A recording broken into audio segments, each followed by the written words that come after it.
Hey guys, hope you're doing well. 10 seconds of context if you're new here. Hi, my name's Camden.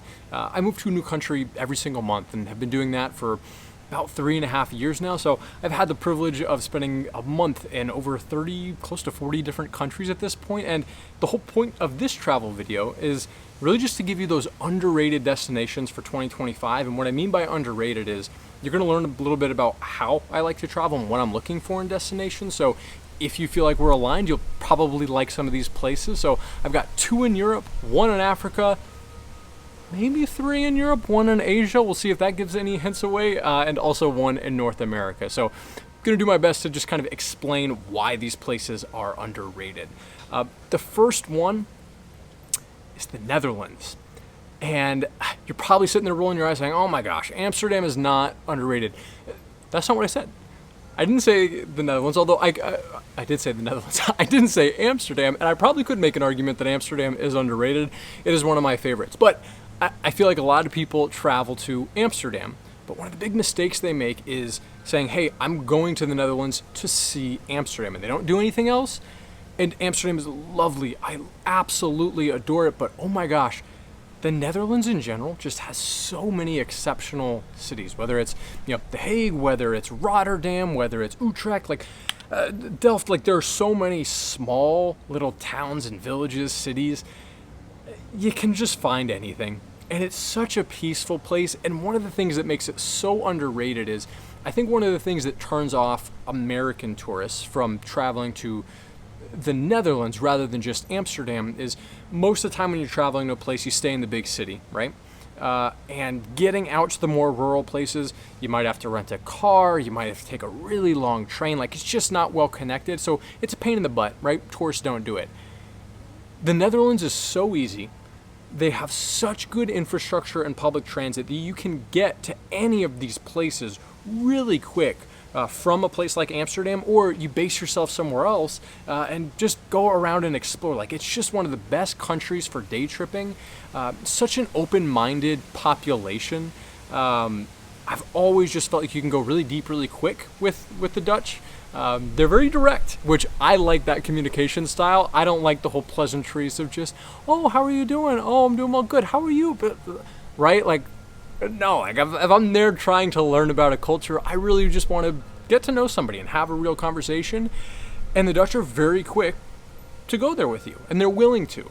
Very smart people, and they're just, I don't know, there's a sense of just realness to them. And if you have been to Amsterdam,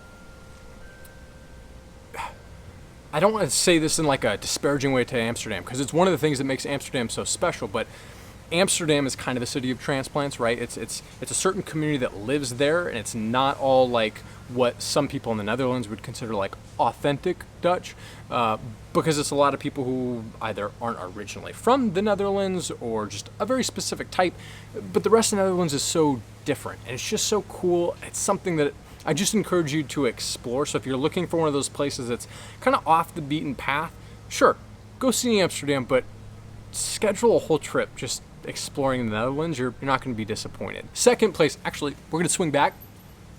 Second place, was that super dramatic? I don't know. We'll see if we keep doing it. We'll go Africa at this point, and Cape Town is still just one of the most underrated destinations on planet Earth. A lot of people don't go to Cape Town for a few reasons. One, there's just bias against Africa, and that is, it sucks that it is that way. It makes it great for all of us who don't have that bias or are willing to, see if there's any merit behind it. The people who go to Africa, gosh, it is just such a special experience. And Cape Town in particular, I think it's underrated for a few reasons. It's geographically isolated, which I think is why it's not on a lot of people's list, but it's easier than ever to get to Cape Town. There's a lot of direct flights now from the US if you're on the East Coast. It is a long flight, but once you get there, it's in Americans' comfort zone, because English is spoken, right? Food is not crazy different, and they have wonderful cuisine, much better than we do in the US by a long shot. If you're somebody who is into drinking and wine, beautiful vineyards and wine country, the access to nature is unmatched. Although I wouldn't necessarily say Cape Town is great for safaris. It's actually not. There are other places in South Africa where you can go for that, but Cape Town, don't think safari.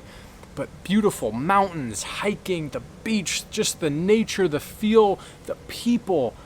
It is just such a special place. So much so that we've gone back twice, and this year we spent like 2.5 months there, and we're planning it at the top of 2026 again. Like, it's just one of those places that every time we go, we're like, I cannot wait to get back to Cape Town. So if you're somebody who's kind of on the edge there and like, do I really want to do it?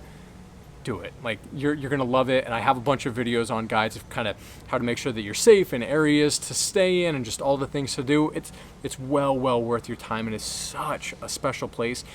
And you'll go through such growth, because it is humbling, right? Like, I'm not gonna lie to you, it is so sad seeing just the disparity in wealth. And as a traveler, you're slapped in the face with that constantly. And Cape Town is one of those places where that's happening at an extreme level. And it's so humbling. And you just, I don't know, you learn a lot about yourself. And if you are looking to stretch and grow, I can't think of a more comfortable place to be put outside of your comfort zone, if that's even possible. So Cape Town, that's number 2. Let's go North America now. We're sticking with that weird thing. Place in North America that I think is underrated, number 3, is Montreal. I had slept on Montreal for my whole life, and we finally went, and we even went in like a bad time of year, like November, which people were saying like, hey, it's gonna be pretty cold in Montreal. I don't know what you're doing up there. It was amazing. So different than the rest of Canada, right? It's French-speaking region, and with that, you got that special culture.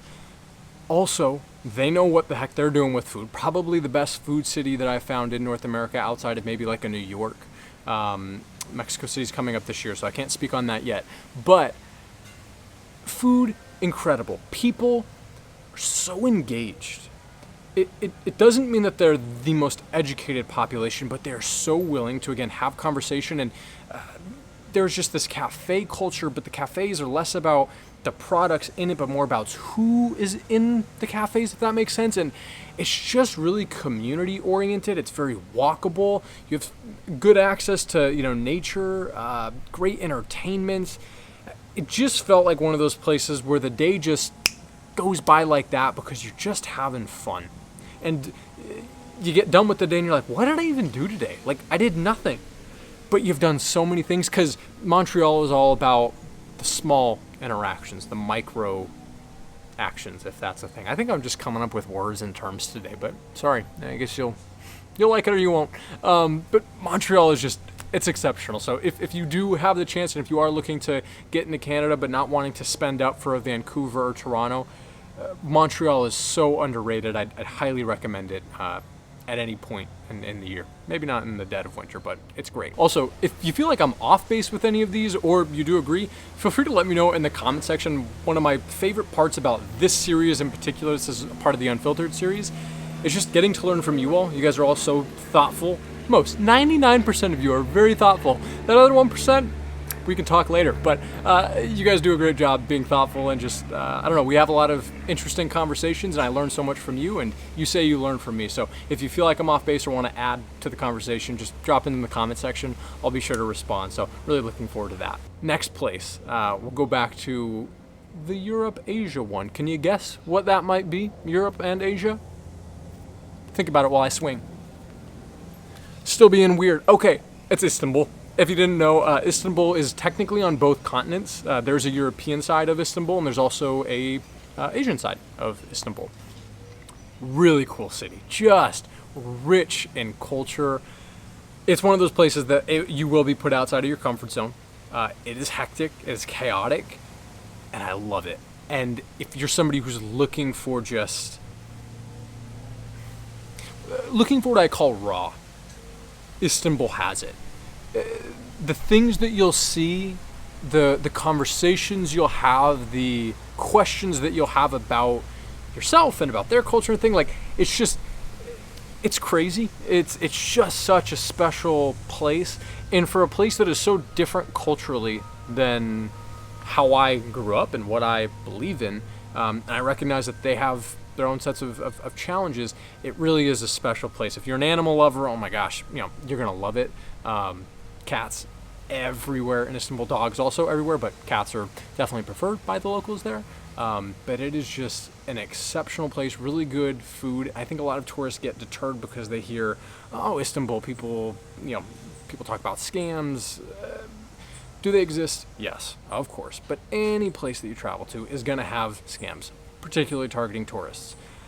I did not feel like there was a higher rate of scams going on in Istanbul than I've felt anywhere else in the world. And maybe that's just because I'm a seasoned traveler, but there are, of course, things that you can do to stay safe. And if you are concerned about that sort of thing, and if you seem to like how I travel and you kind of identify with that, feel free to subscribe and follow along on this journey, because I'm constantly dropping like travel tip videos on specific destinations.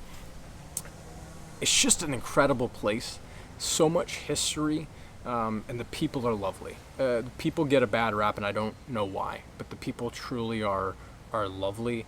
And it's one of those places where, from a comfort zone perspective, the language is very different. And there is less English spoken than in most other areas of the world right now, and that adds to it somehow. Never pulled out a translation app, because while English isn't widely spoken in a way that we can go super deep, you still find a way to communicate because they know enough English, and they're just so expressive, and I don't know, the conversations are just some of the most rewarding, and the things that you can do, there's so much entertainment, and just, I don't know, you're going to love it. So if you go to, and one other thing about Istanbul that you will love, the airport. Sarah's my wife if you're new here, Sarah and I have actually gone out of our way to plan layovers in Istanbul, just traveling through just to go to the airport. The new Istanbul airport, like, it is what an airport should be. It is exceptional. So, I don't know, you might really enjoy that one. But let's jump to number 5, and that is back in Europe. Probably the most underrated place that I've ever been to, and it's Slovenia. Slovenia and Ljubljana, we'll use kind of as the one here, that's the capital of Slovenia. It's just such a special place in all of the ways that you didn't expect. I think my expectations when I went to Slovenia, and I've been back 3-4 times at this point, we love it that much, it's just you don't really know anything about Slovenia. You're like, well, I don't even know if I could put that on a map, right? I don't know anything about their food, I don't know anything about their culture, I don't know anything about the landscape. Like, what the heck is Slovenia? And how I always describe it is it's Colorado on steroids.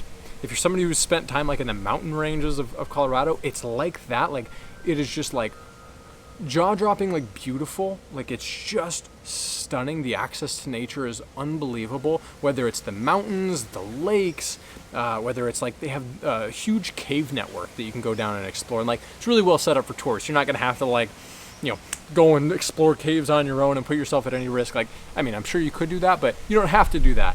Food was exceptional, like really high quality, clean ingredients, really flavorful. The people are so kind, and it is also, for Americans, probably going to be a comfort destination for you in the sense that everybody speaks English. You're just geographically in an area where English is just very common. Everybody learns English in school there. It's very easy to communicate. Great infrastructure. Just like, we love everything about it. And it's a small country, but it just packs a punch. And geographically, you're bordering both like Croatia and Italy. So depending on which side of the country you're exploring, you'll see that influence too, right? So it's often just completely, missed, completely skipped in popular areas of the world where most people are already traveling, and it's a heck of a lot cheaper than something like Italy. And I don't know, I've never met a single person who said, I just didn't love Slovenia. It's the opposite. Everybody's always saying, I absolutely love Slovenia. So one of the other things that will surprise you about Slovenia is it is just so clean. Like, it is just a peaceful, clean, easy place to travel to. It's exceptional.